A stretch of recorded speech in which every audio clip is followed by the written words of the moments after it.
www.shahideislam.com خالق و کلی شیء، ہر چیز کے پیدا کرنے والا، ہر چیز اس کی مخلوق اور وہ سب کا خالق۔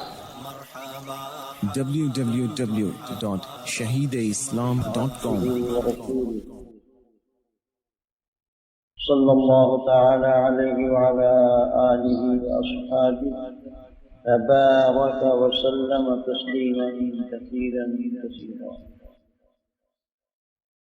أما بعد فقد أخرج عبد الرزاق وأبو عبيدة في الأموال والحاكم في القرى وأبو نعيم في الحلية عن عمرو بن العلاء قال خطب علي رضي الله تعالى عنه فقال يا أيها الناس والله الذي لا إله إلا هو ما رزقت من مالكم قليلا ولا كثيرا إلا هذه، وأخرج قارورة من أم قميصه فيها طيب فقال أهداها إلي دهقان.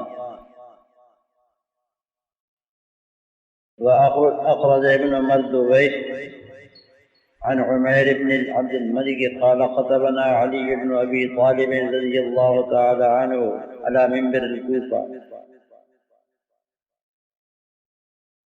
فقال كنت إن لم أسأل النبي صلى الله عليه وسلم ابتدأني وإن سألته عن الخير أنبأني وإنه حدثني عن ربه عز وجل قال يقول الله عز وجل وارتفاعي فوق عرشي ما من أهل قرية ولا أهل بيت ولا رجل ببادية كانوا على ما كرهت من معصيتي ثم تحولوا إلى ما أحببت من طاعتي إلا تحولت لهم عما يكرهون من عذابي إلى ما يحبون من رحمتي. فما من أهل قرية ولا أهل بيت ولا رجل ببادية كانوا على ما أحببت من طاعتي ثم تحولوا عنها إلى ما كرهت من معصيتي إلا تحولت لهم عما يحبون من رحمتي إلى ما يكرهون من غضبي.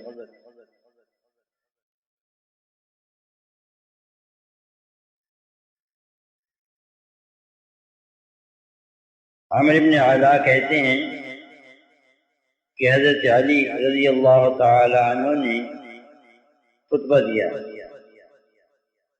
اس میں ارشاد فرمایا کہ لوگوں اس ذات کی قسم جس کے سوا کوئی معبود نہیں، میں نے تمہارے مال میں سے ذرا بھی کم نہیں کیا، نہ کم نہ زیادہ، مگر یہ چیز، اور آپ نے ایک شیشی نکالی اپنی جیب سے جس میں خوشبو تھی، فرمایا کہ یہ مجھ کو ایک دیہاتی دہقان نے ہدیہ دی۔ عمیر بن عبد الملک کہتے ہیں کہ حضرت تھا تو آپ مجھے بتاتے تھے، اور حضرت صلی اللہ علیہ وسلم نے مجھ سے یہ حدیث بیان کی اپنے رب عز و جل کی جانب سے کہ حق تعالی شانہ ارشاد فرماتے ہیں میرے عرش پر بلند ہونے کی قسم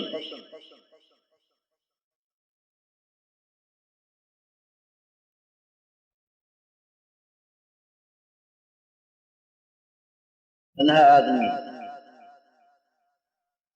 اگر وہ اس حالت پر ہوں جو مجھے ناپسند ہے یعنی نافرمانی، پھر اس کو چھوڑ کر اس چیز کی طرف بدل جائیں جو مجھے پسند ہے یعنی میری طاعت،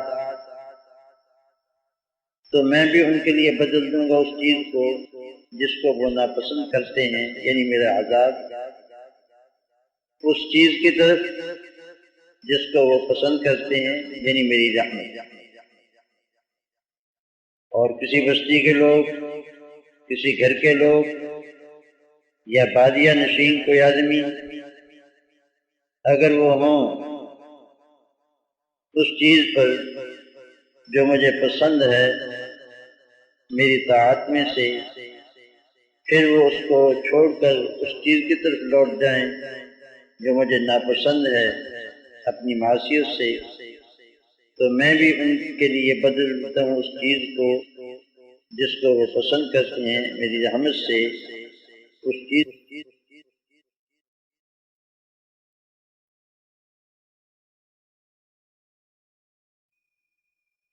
لوگوں سے خطاب کرتے ہوئے فرمایا کہ میں نے تمہارے مالوں میں کوئی بھی کمی نہیں کی،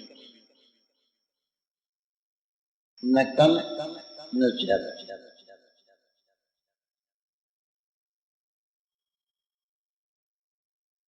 یہاں مالوں سے مراد ہے بیت المال، جس میں مسلمانوں کے مال جمع ہوتے ہیں، یعنی میں نے تمہارے بیت المال سے کوئی چیز بھی نہیں لی، نہ کم نہ زیادہ۔ پھر اپنی آستین کی جیب سے ایک شیشی نکالی، فرمایا کہ ہاں یہ میں نے تمہارے مال میں سے کم کیا ہے، یہ غدر کی ایک شیشی ہے جو مجھے ایک دہقان نے ہدیے میں دی، مطلب یہ کہ باقی ہدیہ بھی نہیں لیا تم سے۔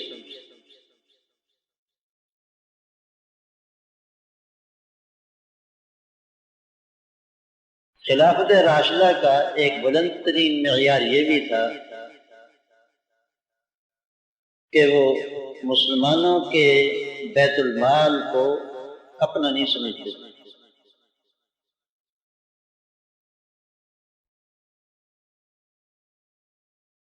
امیر المومنین حضرت عمر رضی اللہ تعالیٰ عنہ ارشاد فرمایا کرتے تھے کہ میں نے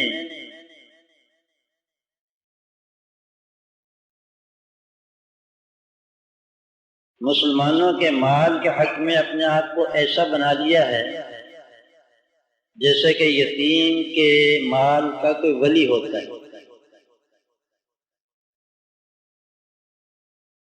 کسی یتیم کا مال کسی کے سپرد ہو تو اس کے بارے میں قرآن کریم میں فرمایا گیا ہے کہ اگر وہ مالدار ہو تو اس کو چاہیے کہ عفت اختیار کرے، یعنی اس میں سے کوئی چیز نہ دے۔ اگر اس کے پاس اپنا پیسہ ہے تو یتیم کے مال میں سے کچھ نہ دے، یعنی یتیم کے مال کی حفاظت، نگہداشت اور نگرانی کا معاوضہ بھی نہ دے۔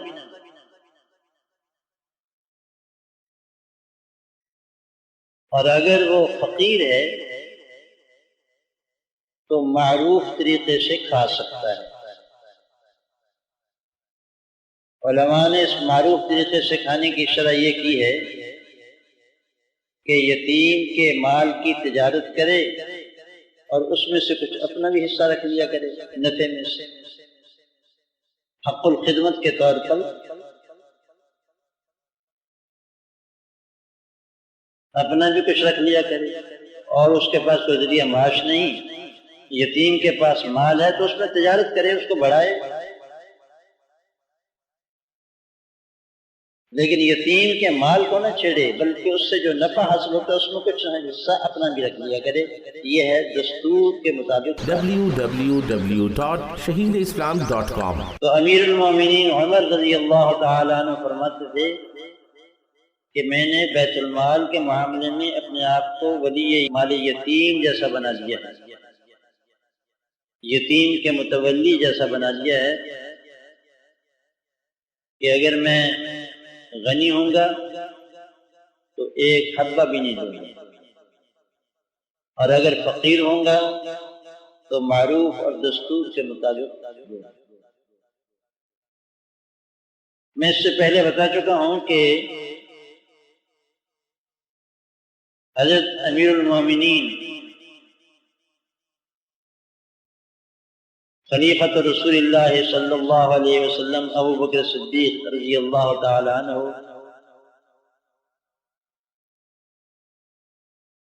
حضرت صلی اللہ علیہ وسلم کے زمانے میں تو معمولی کپڑے وپڑے بیچ کر کے اپنا گزران کرتے تھے، مخصوص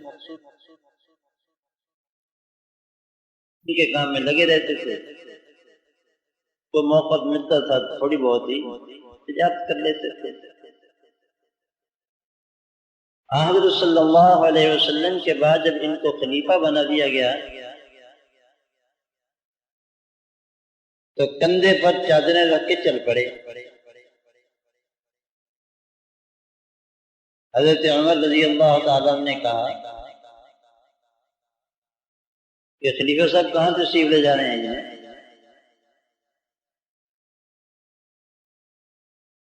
کہنے کے بازار میں کپڑے بیچوں گا۔ کہا کہ آپ کپڑے بیچیں گے، مسلمانوں کا کام کون کرے گا؟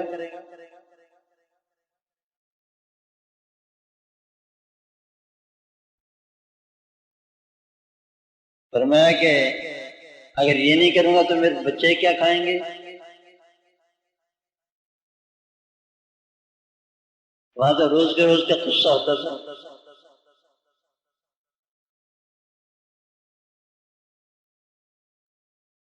حضرت عمر رضی اللہ تعالیٰ نے مہاجرین و انصار اکابر کو جمع کیا اور کہا کہ اس مسئلے کا حل ہونا چاہیے، اب یہ تجارت تو نہیں کر سکتے کہ بازار میں پھیرا لگائیں۔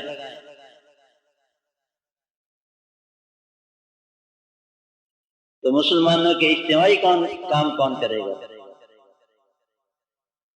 تو انہوں نے حضرت کا روزینہ مقرر کر دیا کہ بیت المال سے اتنا آپ لے سکتے ہیں، بہت معمولی مقدار۔ اور یہ مشہور واقعہ ہے کہ ایک دفعہ ان کی اہلیہ نے فرمائش کی کہ بچوں کا جی چاہتا ہے گھر میں کوئی میٹھی چیز بنائی جائے۔ فرمایا کہ میرے پاس تو گنجائش نہیں ہے، جو کچھ تمہیں ملتا ہے اس میں سے کچھ بچا کر کے کر سکتے ہو تو کر لو۔ انہوں نے تھوڑا تھوڑا کر کے تو مہینے 2 مہینے میں اتنا جمع کر لیا کہ اس سے میٹھا کھانا تیار ہو سکے۔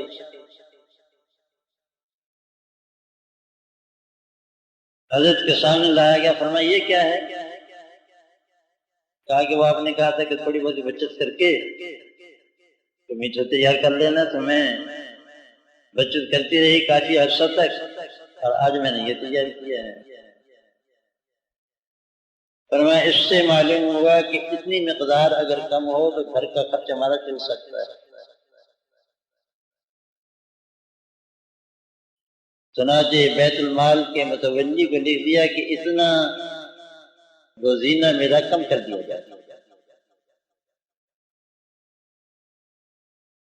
ان کی مدت خلافت کوئی 2.5 سال کے قریب ہے۔ مرض الوفات میں اپنی صاحبزادی ام المومنین حضرت عائشہ صدیقہ بنت صدیق حبیبۃ رسول اللہ صلی اللہ علیہ وسلم ان کو بلایا اور بلا کر کے کہا کہ بیٹا میں 2.5 سال تک مسلمانوں کے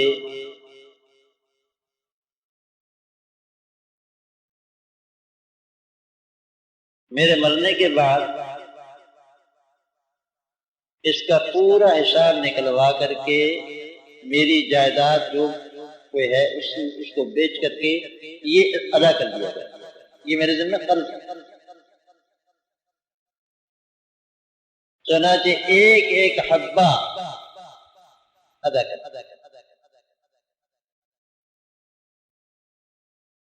امیر المومنین حضرت عمر رضی اللہ تعالیٰ عنہ نے بھی اسی دستور کے مطابق وظیفہ لیا، اور حکایت صحابہ میں شیخ نبی اللہ مرقدہ نے حضرت کے زہد اور تقشف کے واقعات لکھے ہیں، ان کو پڑھ کر کے معلوم ہو سکتا ہے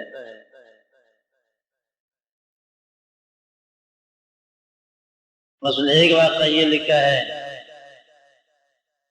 غالباً حضرت عبد الرحمن بن عوف رضی اللہ تعالی عنہ جو کہ عشرہ مبشرہ میں سے ہیں، انہوں نے گزارش کی کہ اکابر صحابہ کی رائے ہے کہ آپ کا وظیفہ کچھ بڑھا دیا جائے۔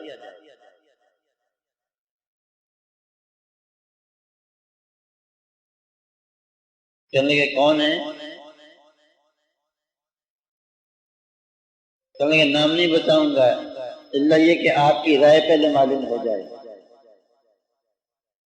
ارشاد فرمایا کہ اگر مجھے ان کا پتہ چل جاتا تو مار مار کے ان کے چہرے بگاڑ دیتا۔ تمہیں معلوم نہیں ہے کہ رسول اللہ صلی اللہ علیہ وسلم اور ان کے رفیق ابو بکر صدیق رضی اللہ تعالیٰ عنہ دنیا سے کس حالت میں رخصت ہوئے ہیں؟ تم مجھے ان کے طرف سے ہٹانا چاہتے ہو؟ اکابر صحابہ امیر المومنین کے گھر کی تنگی کو دیکھ کر ان کا وظیفہ بڑھانا چاہتے ہیں، لیکن وہ قبول نہیں کرتے،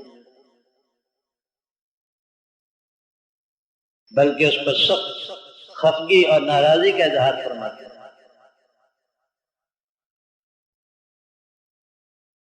اور جب ان کی مدت خلافت پوری ہوئی تو انہوں نے بھی وصیت کر دی کہ 12 سال کا 10 سال کا حساب لگا کر کے جتنا میں نے بیت المال سے لیا ہے واپس کر دیا جائے۔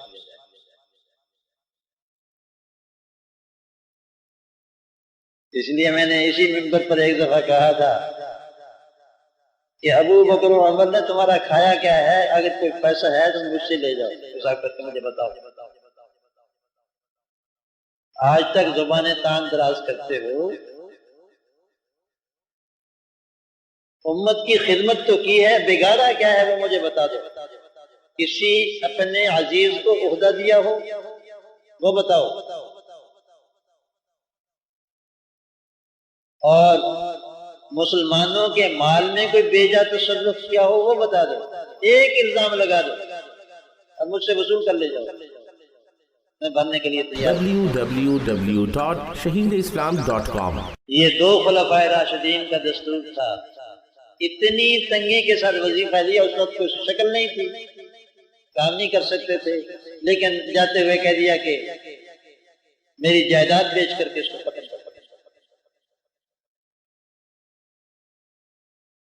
امیر المومنین عثمان رضی اللہ تعالیٰ عنہ، انہوں نے مسلمانوں کے مال سے ایک پیسہ لیا ہی نہیں کبھی۔ اللہ نے ان کو اتنا دیا تھا، غنی تھے، عثمان غنی،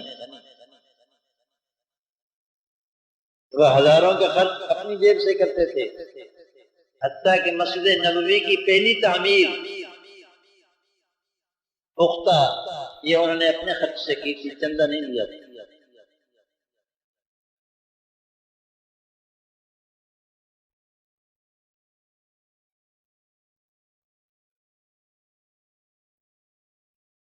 ایک حبہ مسلمانوں کا ان کے ذمے نہیں ہے، تاریخ شاہد ہے۔ اور یہ ہمارے چوتھے خلیفہ راشد حضرت امیر المومنین علی رضی اللہ تعالی عنہ ہیں، منبر پر بیٹھ کہہ رہے ہیں کہ لوگوں میں نے تمہارے مال میں سے ایک ذرہ بھی کم نہیں کیا، نہ تھوڑا نہ زیادہ۔ ہاں یہ شیشی مجھے کسی نے حدیث دی، یہ تمہارا مال کم ہو گیا۔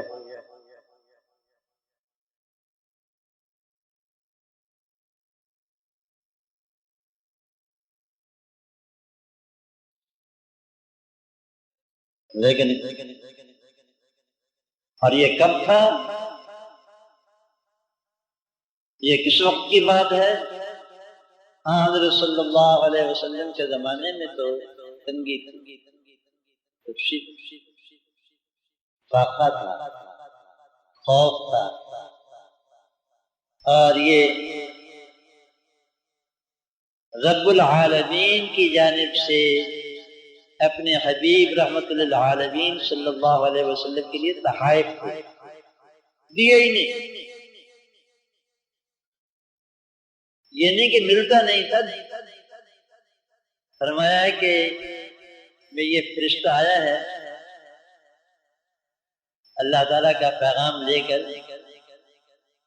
اور مجھے کہہ رہا ہے کہ اللہ تعالیٰ ارشاد فرماتے ہیں کہ اگر تم چاہو تو مکے کے پہاڑوں کو سونے کا بنا دوں، وہ تمہارے ساتھ ساتھ چلا کریں، تمہیں حمل و نقل کی بھی ضرورت نہ پڑے. میں نے جواب دیا نہ لا یا رب، پروردگار مجھے نہیں چاہیے. میں تو یہ چاہوں کہ ایک وقت آپ کھانا دیا کریں، کھا کے شکر کیا کروں، دوسرے وقت نہ دیا کریں، صبر کریں. حضرت صلی اللہ علیہ وسلم کو تو اللہ تعالیٰ نے ویسے ہی سے پاک رکھا، آپ کے صحابہ کو بھی آپ کے زمانے میں.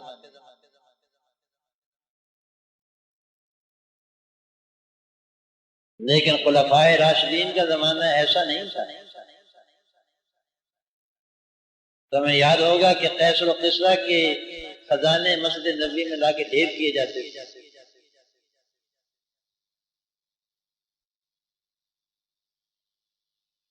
اور تمام مسلمان اس وقت جو موجود تھے، اتنے وظائف ان کو ملتے تھے اور اتنا مال غنیمت ان کے گھر تھا، ان کو میسر آتا تھا کہ سب کے سب امیر کبیر ہو گئے تھے اللہ کے فضل سے. لیکن اکابر صحابہ کا وہی طرز عمل رہا، جو کچھ چاہتا تھا اللہ کے راستے.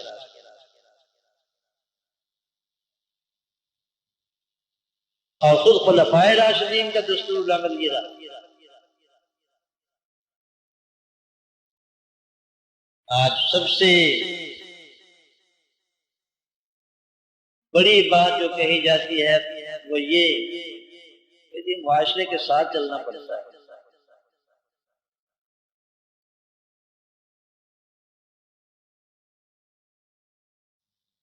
معاشرے کے ساتھ چلنا پڑتا ہے. اب جب کہ معاشرے کا معیار زندگی بلند ہو تو کچھ نہ کچھ ہمیں بھی کرنا پڑے گا. یہ شیطان نے ہمیں دلیل سجائی ہے اور پھر اسی کے ہو کر رہ گئے. کماؤ کھاؤ اور معیار زندگی کو اونچا سے اونچا کرو، اور جب جاؤ دنیا سے تو خالی ہاتھ جاؤ، بالکل صاف صاف، کوئی چیز ساتھ لے کے نہیں دے. اور یہاں بوجھ لاد کر کے لے گئے کمر پر. تو حضرت صلی اللہ علیہ وسلم کا اور حضرات خلفائے راشدین کا یہ طرز عمل آپ کے سامنے آیا ہے.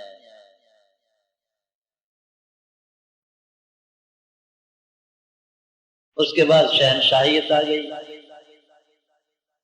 آہستہ آہستہ، اور مسلمانوں سے جو خراج وغیرہ وصول کیے جاتے تھے، ٹیکس وصول کیے جاتے تھے، وہ شاہ خرچیوں پر اڑنے لگے.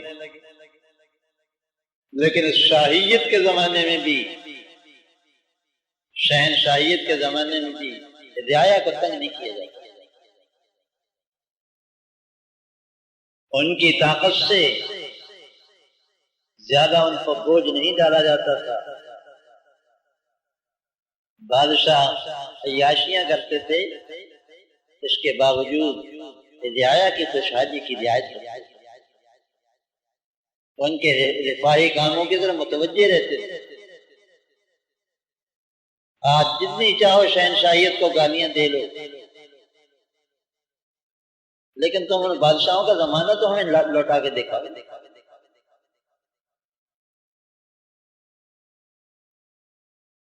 تمہیں شیر شاہ سوری رحمہ اللہ تعالیٰ کی وہ شاہراہ یاد نہیں ہے جو کلکتے سے پشاور تک چلی گئی، اور جس کے نشانات آج بھی کہیں کہیں موجود ہیں. 6-7 سال گزرنے کے بعد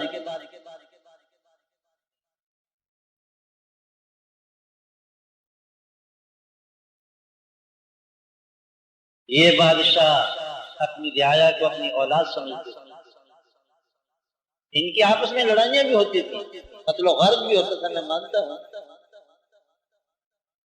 لیکن رعایا کے ساتھ ہمدردی اور خوش اخلاقی. قریب قریب اکثر بادشاہوں کا وتیرہ تھا، ہم ظالم بھی ہوئے ہوں گے.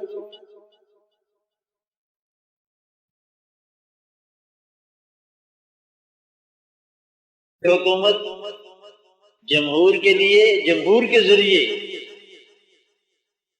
جمہوریت کی تفسیر یہ کی جاتی ہے. جمہور کی حکومت جمہور کے لیے، جمہور کے ذریعے.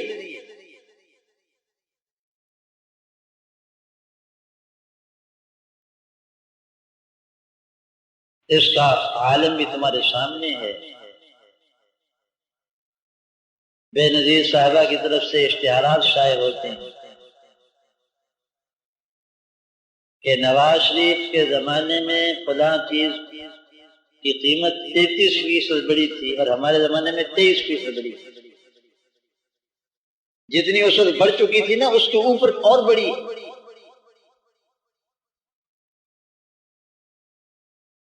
یعنی اب مقابلہ اس میں ہو رہا ہے کہ قیمت کتنی بڑی ہے، کتنی قیمت میں نے بڑھائی. لیکن گھٹانے کا بھی کوئی نام ہے کسی کا؟ نواز شریف نے اتنے ٹیکس لگائے تھے اور میں نے اتنے لگائے ہیں، یعنی مزید بڑھا. جتنے نواز شریف نے لگائے تھے اتنے مزید اس سے زیادہ اور لگائے.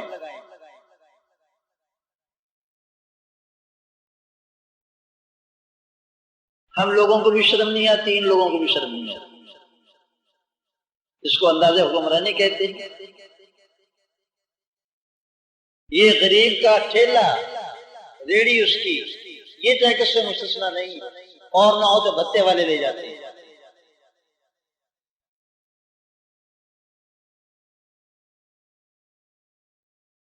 شیخ سعدی رحمہ اللہ تعالی نے حکایت لکھی ہے کہ ایک بادشاہ باہر شکار کے لیے گئے تو اتفاقی یہ بات یہ کہ نمک ساتھ لینا یاد نہیں رہا.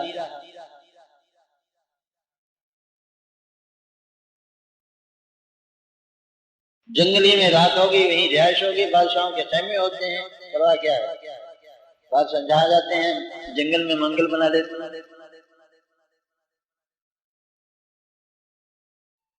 لیکن نمک تھا نہیں، شکار کا گوشت بتیرا تھا. www.shaheedislam.com قیمت کے ساتھ خرید کر لانا، مفت نہ لانا. کسی نے کہا کیوں حضور؟ نمک تو معمولی چیز ہے نا، ایک پڑوسی دوسرے پڑوسی سے لے لیتا ہے. نمک تو ایسی چیز نہیں ہے. کہنے لگا میں نمک کی چٹکی لوں گا تو یہ سپاہی ان کے گھر اجاڑ کے آ جائیں گے.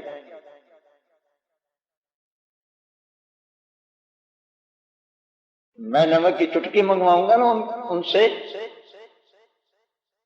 بستی والوں سے، تو یہ لاؤ لشکر جو ساتھ ہے ان کا پورا گھر اجاڑ کے آ جائے گا. بستی والوں کا پوری بستی کو اجاڑ کے آ جائے گا.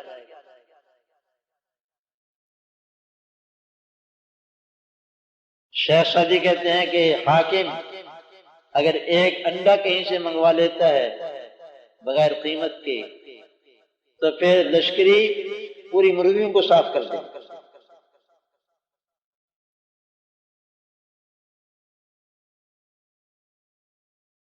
آج ٹیکس گورنمنٹ بھی مانگتی ہے، یہ لوگ بھی مانگتے ہیں، اور غریب بیچارہ ٹیکس دینے پر مجبور ہے اپنی عزت بچانے کے لیے یا اپنی جان بچانے کے لیے.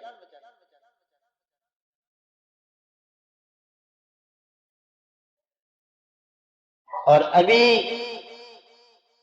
یہ کہتے ہوئے ان کو کوئی ہار نہیں آتی کہ جمہوریت کا زمانہ ہے، قانون کی حکمرانی.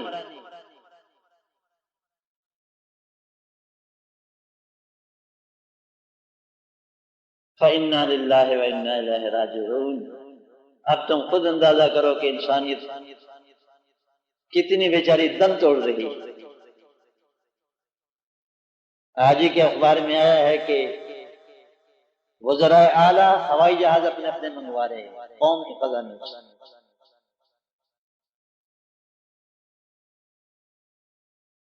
وزیر اعظم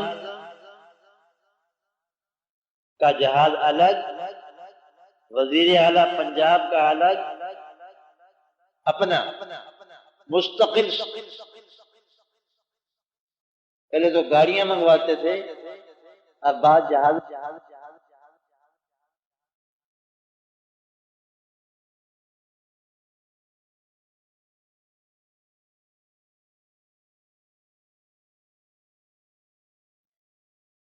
اور ٹیکس کی بارش۔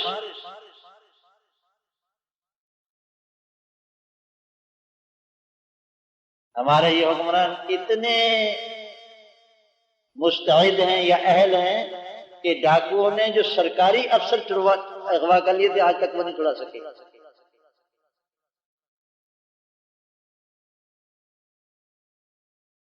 اور وزیر اعظم صاحبہ کے آبائی شہر لاڑکانے سے اس سے ان کی لیاقت کا اندازہ کیا جا سکتا ہے کہ کتنے بہادر ہیں۔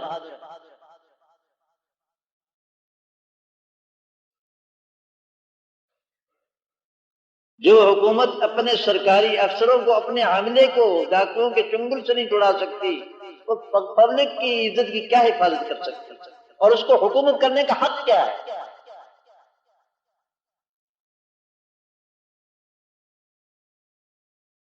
باہر کیا ہے؟ قومی خزانہ امانت ہے بھائی، قومی خزانہ امانت۔ ہمارے حضرت بنوری قدس سرور فرمایا کرتے تھے مدرسے والوں کو، یہ بھی تو بیچارے چندے لیتے ہیں نا لوگوں سے، حضرت فرماتے تھے کہ اگر اللہ کے لیے مدرسہ چلانا ہے تو دنیا کا عذاب ہے،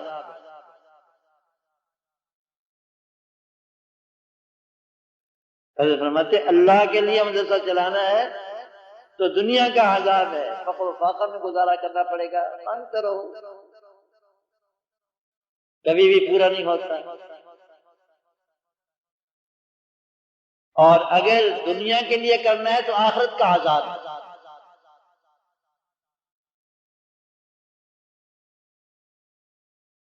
مدرسے کا خزانہ یہ بھی بیت المال ہے، اور اس میں محتمم صاحب کو تصرف کرنے کا کوئی حق حاصل نہیں۔ وہ جس مقصد کے لیے دیا گیا ہے اس مقصد میں استعمال ہوگا۔ مدرسے کے محتمم کی ذاتی جاگیر نہیں ہے۔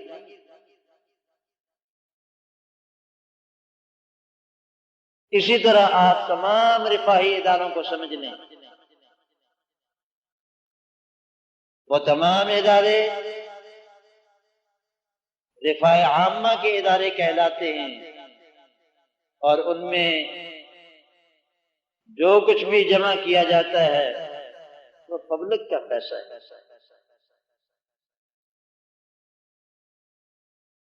مولوی بیچارہ مانگ کے تم سے لے لیتا ہے، اور گورنمنٹ قانون کے ڈنڈے سے لے لیتی ہے۔ اب تم فیصلہ کر سکتے ہو کہ تم سے مانگ کے لینے والا بہتر ہے یا لوٹ مار کر کے لے جانے والا بہتر ہے۔ تو یہ جو قومی ادارے جتنے بھی ہیں، چھوٹے ہوں یا بڑے ہوں، ریلوے کا محکمہ ہو، ڈاک کا ہو، صحت کا ہو، ہسپتال ہو یا دوسرے جتنے بھی ادارے ہیں، ان کی رقم یہ بیت المال کی رقم، کسی شخص کے لیے حلال نہیں ہے کہ ایک پیسے کا بھی ناجائز تصرف۔ www.shaheedislam.com۔ اب تو یہ ہوتا ہے اللہ تعالیٰ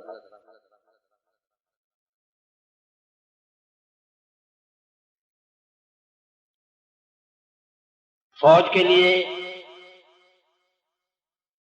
جہازوں کی ضرورت ہے یا دوسرے جنگی سامان کی ضرورت ہے، جنرل صاحب جاتے ہیں اور ان کا اپنا کمیشن ساتھ ہوتا ہے،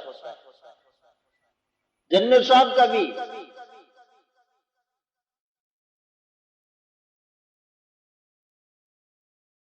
وہ سودا کر کے آتے ہیں قوم کے پیسے سے، قوم کے لیے، لیکن کمیشن اپنا ہوتا ہے ان کا۔ یہ تمام سرکاری افسران الا ماشاء اللہ، ہو سکتا ہے کہ کوئی اللہ کا بندہ ہو، ورنہ یہ اپنا کمیشن ساتھ لگاتے ہیں۔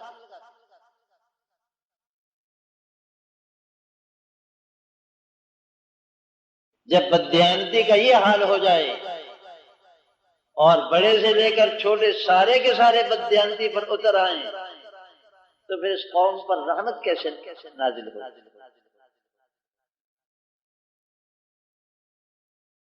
دوسرے خطبے میں ارشاد فرمایا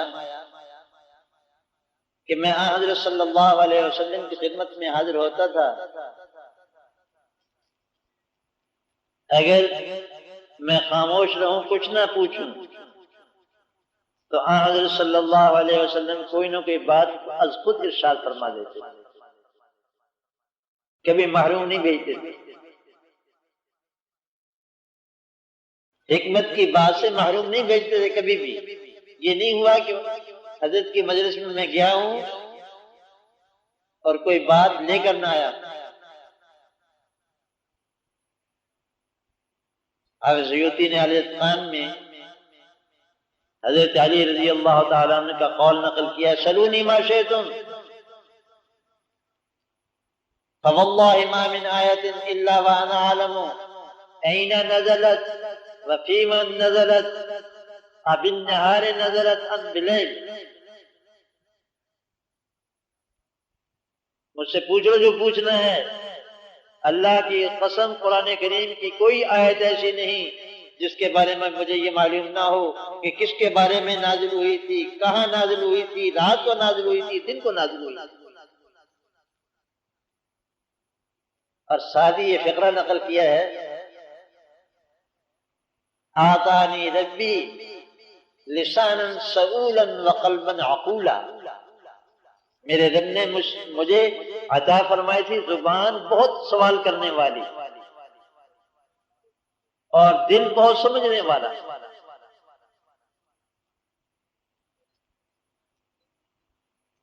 یعنی حضرت صلی اللہ علیہ وسلم سے پوچھتا رہتا تھا،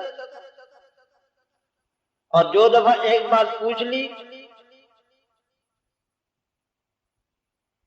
وہ دل میں بیٹھ گئی پوری طرح۔ اس لیے اقواہم علی فرمایا، سب سے زیادہ امت کا سب سے بڑا قاضی اور فیصلہ کرنے والا علی ہے۔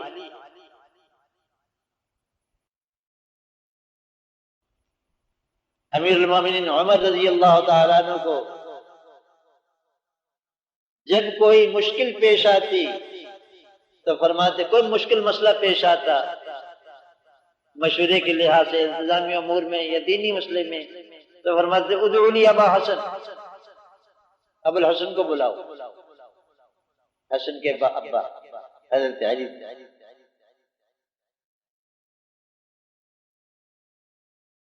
اور اسی لیے حضرت عمر رضی اللہ تعالی عنہ نے آپ کا لقب رکھا تھا حل العویصات، مشکل مسائل کو حل کرنے والے۔ فارسی میں اس کا ترجمہ ہوا مشکل کشا۔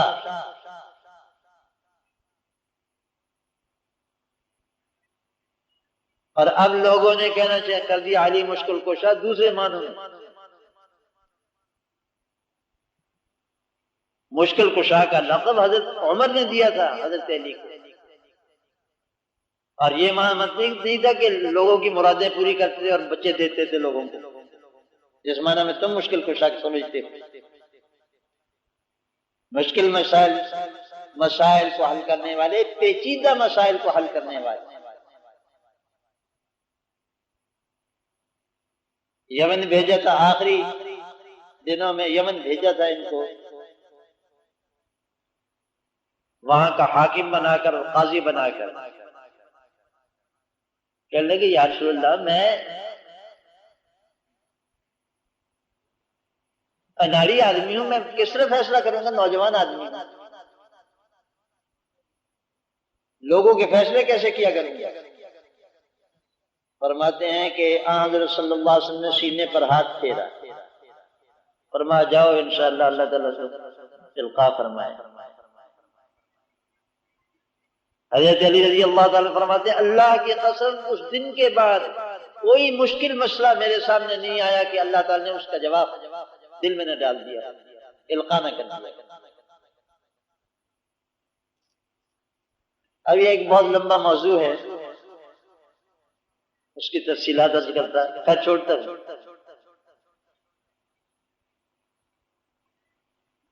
لا الہ الا اللہ۔ تو مجھے میرے رب نے بہت پوچھنے والی زبان اور بہت سمجھنے والا دل عطا فرمایا تھا، اس لیے میں حاضر ہوتا تو پوچھے بغیر نہیں رہتا تھا، اور پوچھتا تھا تو حضرت صلی اللہ علیہ وسلم افادہ فرماتے تھے، جو پوچھتا تھا جواب دیتے تھے۔ اور اگر کبھی میں خاموش رہا تو حضرت صلی اللہ علیہ وسلم از خود کچھ ارشاد فرماتے۔ ایک دفعہ فرمایا اپنے رب عز و جل سے روایت کرتے ہوئے، www.shaheedislam.com حدیث قدسی ہے کہ اللہ تعالیٰ ارشاد فرماتے ہیں کہ کسی بستی کے لوگ ہوں، کسی گھر کے لوگ ہوں، یا جنگل میں کوئی تنہا آدمی ہو بادیہ میں، اگر وہ ایسی حالت پر تھا جو مجھے پسند نہیں، یعنی نافرمانی میں مبتلا تھا، اور پھر اس سے بدل کر کے ایسی حالت پر آ گیا جو مجھے پسند ہے، یعنی میری فرما برداری پر آ گیا، تو میں بھی اپنے غضب کو رحمت سے بدل دوں۔ اپنے بلندی عرش کی قسم کھائی اللہ تعالیٰ، اپنے عرش کی قسم کھا کے فرمایا، اپنے علوم کی قسم کھائی کہ یہ نہیں ہو سکتا کہ بندہ نافرمانی چھوڑ کر طاعت پر آ جائے تو میں اس کی حالت نہ بدل دوں، اس کے غضب سے رحمت کی حالت نہ بدل دوں۔ اور اس کے برعکس کوئی بستی، کوئی گھر یا جنگل کا کوئی آدمی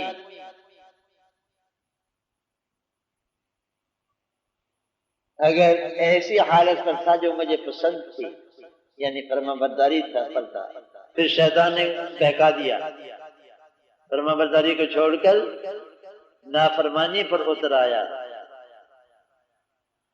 اہل بستی یا کسی گھر کے لوگ یا تنہا آدمی، تو فرمایا میری جو رحمت ہو رہی تھی اس پر، اس کو بھی بدل دوں گا، اور اس کی جگہ غضب آ جائے، رحمت کی جگہ غضب آ جائے، اللہ کا قہر۔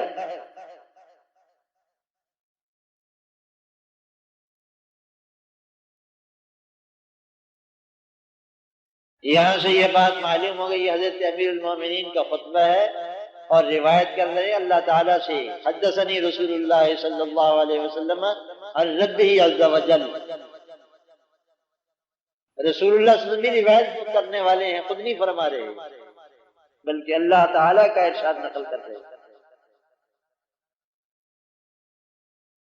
وہ یہ کہ یہ ممکن نہیں ہے کہ تم اللہ تعالیٰ کی فرما برداری میں مشغول ہو پھر اللہ کی رحمت سے محروم ہو جائے، یہ ممکن ہی نہیں۔ اللہ نے قسم کھا کے دیا کہ وہ نہیں ہو سکتی، اور یہ بھی ممکن نہیں کہ تم اللہ کی نافرمانیوں میں مبتلا ہو جاؤ اور پھر اس کے قہر سے بچ کر نکلو، اس کے غضب سے بچ کے نکلو، یہ بھی ممکن نہیں۔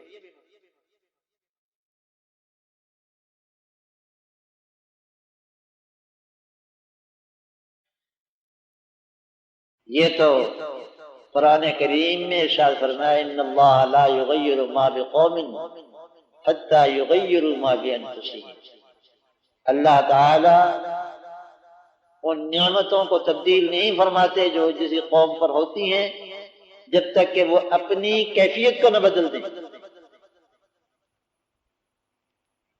لوگ اس کا ترجمہ کرتے ہیں خدا نے آج تک اس قوم کی حالت نہیں بدلی، نہ آئے خیال جس کو اپنی حالت کے بدلنے کا کیا کہتے ہیں۔ بالکل غلط مطلب ہے یہ مطلب نہیں ہے۔ آیت شریفہ کا مطلب وہی ہے جو یہاں اس حدیث میں بیان فرمایا گیا ہے کہ اگر کسی قوم پر انعام ہو رہا تھا اور وہ انعام چھین لیا گیا تو اللہ تعالیٰ فرماتے ہیں کہ کبھی نہیں چھینتے جب تک کہ تم اپنی حالت کو نہیں بدل دیتے۔ تم پہلے فرمانبرداری پر تھے، تم پر انعام ہو رہا تھا، نافرمان بن گئے، انعام چھین لیا۔ اور اسی طرح اگر کوئی قوم فرمانبرداری پر تھی، نافرمانی پر تھی اور قہر الہی کا نشانہ بنی ہوئی تھی تو ہاتھ پر آ جائے، فوراً اس کو اپنی رحمت کی آغوش میں لے لیں گے۔ قہر کے بادل چھٹ جائیں گے، غضب کے بادل چھٹ جائیں گے۔ اس لیے میں نے کہا ہے کہ بھی کراچی والوں قوم یونس کی سی توبہ کرو۔ یہ انفرادی توبہ بھی ہے، اجتماعی توبہ بھی ہے۔ میں اپنی جگہ توبہ کروں، آپ اپنی جگہ الگ الگ توبہ کریں، پھر گھروں کی حالت کو بدلیں اور پھر پورے محلے اور پورے شہر کی حالت بدلے۔ اگر توبہ پر آ جائیں تو اللہ کی قسم کھا کر کہتا ہوں اللہ تعالیٰ آج رحمتوں کی ہوائیں چلاتا ہے۔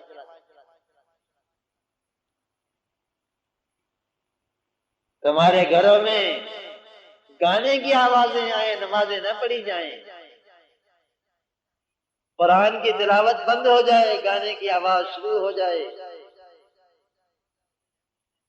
اور ڈشیں لگ جائیں، سیٹلائٹ سے تم پوری دنیا بھر کے چینل اپنے گھر میں لا ڈالو، دنیا بھر کی گندگی تمہارے گھر میں آ جائے ٹی وی کے ذریعے سے اور ڈش اینٹینا کے ذریعے سے، پھر تم چاہو کہ تم پر اللہ کی رحمتیں ہوں۔ یہ تو حقوق اللہ میں ہے، حقوق العباد میں یہ وہ میں بتا ہی چکا ہوں کہ ہر ایک آدمی دوسرا کا حق غصب کرنے کے لیے تیار ہے۔ کسی کو خوف مانے نہیں ہوتا، اللہ کا خوف مانے نہیں ہوتا کہ بھی یہ پرایا حق ہے، مجھے بھرنا پڑے گا۔ جان کی، مال کی، عزت کی، آبرو کی دوسرے کی حفاظت کرنا یہ مسلمان کا شیوا تھا۔ ہمارے ایک بزرگ اپنے بیان میں کہا کرتے کہ مسلمان دوسروں کی عزت کا اور اس کے ناموس کے دوپٹے کا رکھوالا ہوتا ہے، www.shaheedislam.com۔ عزت و آبرو کا رکھوالا ہوتا ہے ایک مسلمان تمام مسلمانوں کا۔ اور جب یہ کتوں کی طرح چھینا جھپٹی شروع ہو جائے تو پھر اللہ کی رحمت کہاں سے آئے؟ اللہ تعالی ہمارے قصوروں اور گناہوں کو معاف فرما دے۔ یا اللہ ہماری غلطیوں کو معاف فرما دے، ہماری پوری قوم کو اور ہم کو انفرادی طور پر بھی اور ہمارے گھروں میں بھی اور ہمارے محلے میں بھی، ہماری بستی اور ہمارے شہر میں بھی، ہمارے ملک میں بھی اور پوری امت اسلامیہ میں مسلمانوں کو اپنے دین پر چلنے کی توفیق عطا فرما۔ رسول اللہ صلی اللہ علیہ وسلم کے طریقے اپنانے کی اور ان پر عمل کرنے کی توفیق عطا فرما۔ یا اللہ مسلمانوں کو یہود و نصارہ کے طریقوں پر چلنے سے بچا لے، توفیق عطا فرما یہ بچ جائے۔ مسلمان مسجدوں کو آباد کریں،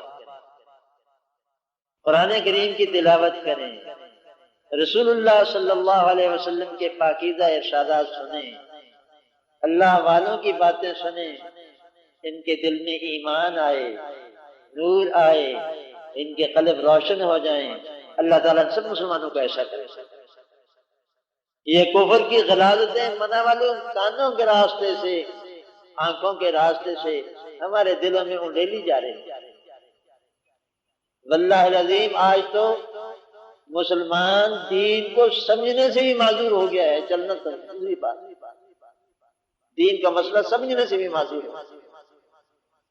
اللہ تعالیٰ توفیق عطا فرمائے ہم سب کو، حق تعالی شانہ اپنی رحمت کی آغوش میں لے، ہمارے گناہوں کو معاف فرما کر اپنی رحمت کی آغوش میں لے لیں۔ یہ خوف و ہراس کی فضا اور یہ دنگا و فساد کی فضا اللہ تعالیٰ کرے کہ دور ہو جائے، اللہ تعالیٰ اس کی اصلاح فرما دیں، اللہ تعالیٰ مسلمانوں کے دلوں کو جوڑ دیں، مسلمانوں کے دلوں میں اللہ تعالیٰ الفت و محبت پیدا فرما دے، جوڑ پیدا فرما دے، یہ ایک دوسرے سے محبت کرنے والے بنے، ان کے دلوں سے نفرت نکل جائے، قدورت نکل جائے، اور ایک دوسرے کے بارے میں جو منفی خیالات ہیں یہ ایک دوسرے سے نکل جائیں، سارے مسلمان بھائی بھائی۔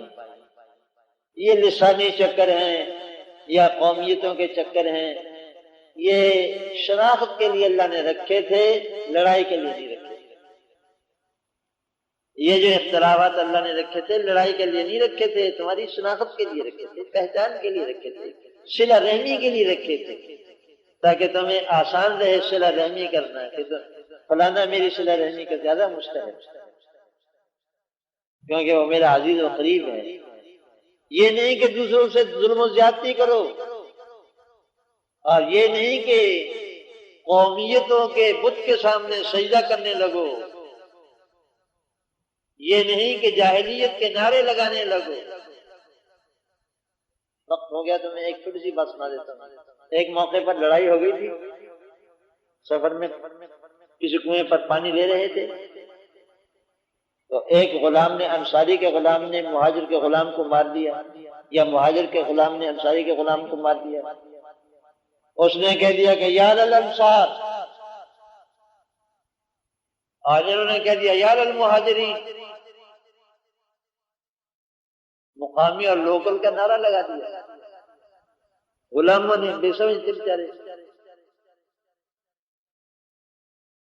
قریب تھا کہ وہاں لڑائی ہو پڑتی۔ رسول اللہ صلی اللہ علیہ وسلم تشریف لائے وہاں، اور ڈانٹ کر فرمایا میرے جیتے جی جاہلیت کی طرف چلے جاؤ گے؟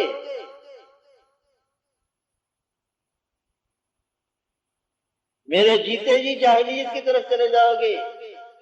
اور اس نعرے کے بارے میں فرمایا دعوہا فإنہا منتنا، چھوڑ دو اس کو، بدبودار ہے، یہ بدبودار نعرے نہ لگاؤ۔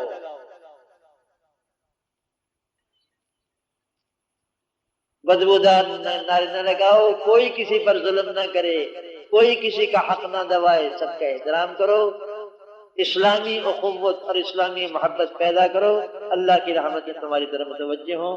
وآخر دعوانا ان الحمد للہ رب العالمین۔